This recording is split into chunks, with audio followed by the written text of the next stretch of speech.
আমরা এরকম অনেকেই আছি যাদের শরীরে রক্তের পরিমাণ কমে যাচ্ছে, যার ফলে আমাদের শরীরে নানান রকম সমস্যাও দেখা দিচ্ছে, যেমন মাথা ঘোরা, ত্বক ফ্যাকাশে হয়ে যাওয়া, চারিদিক অন্ধকার দেখানো, দুর্বল হয়ে পড়া, কোনো কাজে এনার্জি না আসা, চুল ও নখের সমস্যা, এছাড়াও আরও অনেক রকম সমস্যার সম্মুখীন হতে হচ্ছে।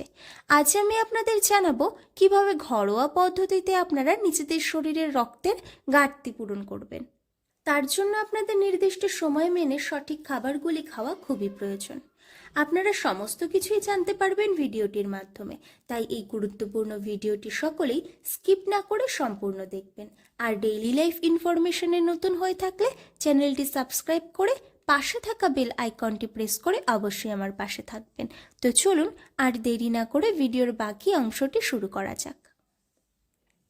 আমি আপনাদের আগেই বলেছি, আমাদের শরীরের রক্তের ঘাটতি পূরণ করতে হলে অবশ্যই আপনাদের সঠিক নিয়ম মেনে সঠিক খাবারগুলি খাওয়া প্রয়োজন। প্রথমত, আপনাদের শরীরের রক্তের ঘাটতি পূরণ করার জন্য ফল খাওয়া খুবই প্রয়োজন। বিভিন্ন রকমের রসালো ফল যেমন আম, বিভিন্ন রকমের লেবু, বেদানা, আপেল, তরমুজ, পেয়ারা, স্ট্রবেরি ইত্যাদি। তবে আপনারা কিন্তু সকালের জল খাবারের পর 11টা থেকে 12টার মধ্যে এই ফলগুলি খাবেন। দ্বিতীয়, অ্যানিমিয়া বা রক্তশূন্যতায় যারা ভুগছেন তাদের জন্য সামুদ্রিক খাবার খুবই প্রয়োজন, কারণ সামুদ্রিক খাবারের মধ্যে থাকে প্রচুর পরিমাণে আয়রন, যা আমাদের রক্ত তৈরি করতে সাহায্য করে।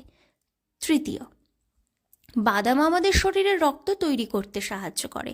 আপনাদের সকলেরই সকালে খালি পেটে 2 থেকে 3টি করে ভেজানো আলমন্ড বাদাম, 3 থেকে 4টি ভেজানো কিশমিশ, 2 থেকে 3টি কাজু, চীনাবাদাম ও খেজুর এগুলি খাওয়া খুবই প্রয়োজন। এটি আমাদের শরীরের রক্তের ঘাটতি পূরণ করে।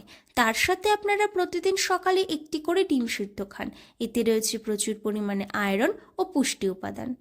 চতুর্থ, আপনাদের যদি প্রতিদিন টাটকা সবজি খেতে পারেন তবে আপনাদের শরীরের রক্তের ঘাটতি পূরণ হবে, যেমন আলু, কুমড়ো, টমেটো, গাজর, বিনস, বিট, বিভিন্ন রকমের রঙিন সবজি, সবুজ শাক ইত্যাদি। পঞ্চম, আপনাদের শরীরে রক্তের ঘাটতি পূরণ করার জন্য সবথেকে গুরুত্বপূর্ণ উপাদান হলো জুস। এটি কিন্তু আপনাদের অবশ্যই সকালে খালি পেটে খাওয়া উচিত।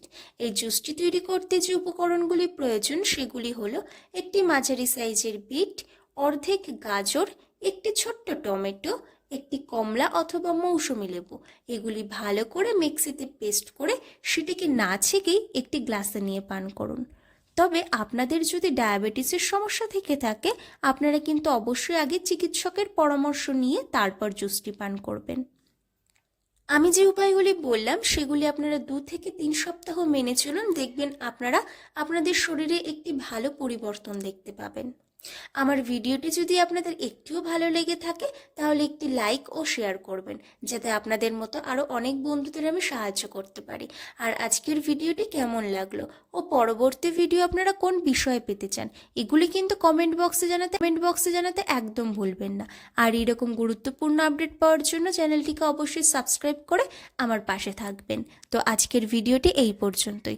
আপনারা নিজেদের খেয়াল রাখবেন, ভালো থাকবেন ও সুস্থ থাকবেন।